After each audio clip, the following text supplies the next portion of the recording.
আসসালামু আলাইকুম। হ্যালো বন্ধুরা, আপনারা যারা যেখান থেকে আমার এই ভিডিওটি প্লে করেছেন সবাইকে অসংখ্য ধন্যবাদ। আর সবার কাছে একটি অনুরোধ থাকবে, একটি লাইক দিয়ে আমার চ্যানেলটি সাবস্ক্রাইব করে আমার পাশে থাকবেন। বন্ধুরা, আমাদের এই প্রিয় মাতৃভূমি বাংলাদেশ 99% মানুষই আমরা মুসলিম। ইদানিং বলতে 5-6 মাস ধরে আমি দেখতে পাচ্ছি বিভিন্ন সোশ্যাল মিডিয়াতে, ফেসবুক, ইউটিউবে ঢুকলেই দেখতে পাচ্ছি বয়কট বয়কট, কোকোকোলা বয়কট।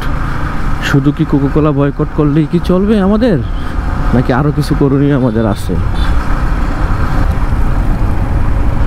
শুধু কোকোকোলা নয়, ইউনিলিভারের যত রকম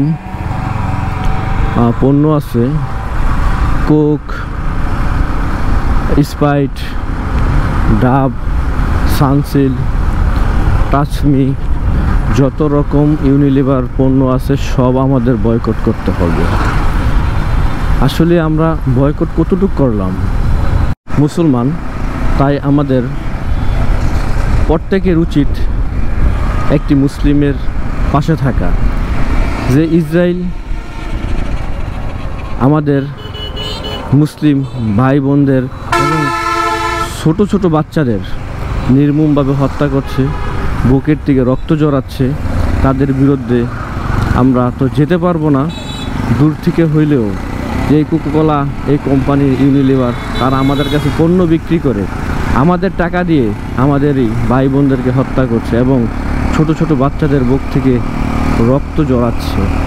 এগুলো আসলে দেখে সাধারণভাবেই সহ্য করা যায় না। আর এগুলো বয়কট করা আমাদের ইমানি দায়িত্ব এটা। তো আমরা বাঙালি আসলেই কতটুকু বয়কট করতে পেরেছি সেটা দেখার বিষয়। এখনও অনেক দোকানে আপনি কোক, স্প্রাইট সবই পাইবেন। তো আমাদের উচিত হচ্ছে যেই দোকানে ইসরায়েলি পণ্য বিক্রি করে তাদেরকে আমরা বয়কট করব, তাদের দোকান থেকে আমরা কেনাকাটা করব না। তাইলে একমাত্র এই বয়কট হবে, এই পণ্য বিক্রি নিষিদ্ধ হবে এবং আমাদের সরকারও ওইভাবেই পদক্ষেপ নেওয়া দরকার আমার মনে হয়। বন্ধুরা, আমি এই মুহূর্তে আছি শাহজাহানপুর।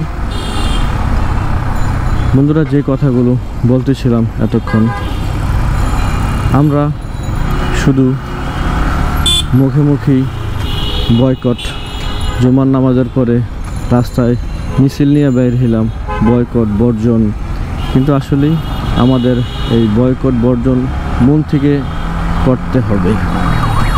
যদি মন থেকে আমরা বয়কট বর্জন করতে পারি তবেই আমরা সফলতা অর্জন করতে পারব।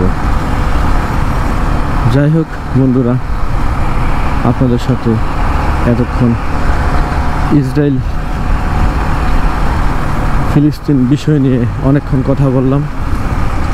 যদি কথার ভিতরে কোনো ভুল ত্রুটি হয় ক্ষমার চোখে দেখবেন।